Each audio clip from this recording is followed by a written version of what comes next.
ওকে দাদা। Hi guys, কেমন আছেন আপনারা সবাই? আশা করি ভালো আছেন। দেখুন, মালয়েশিয়ার পাম বাগান, ফল কাটছি আমরা।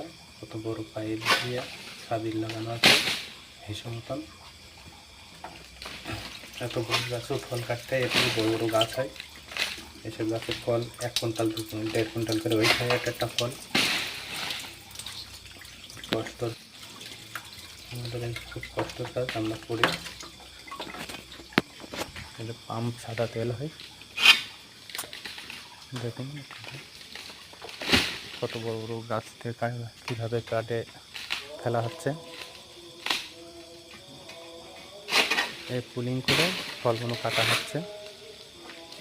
দেখুন, আপনাদের কাছে যদি ভালো কমেন্ট করে জানাবেন কেমন হয়েছে।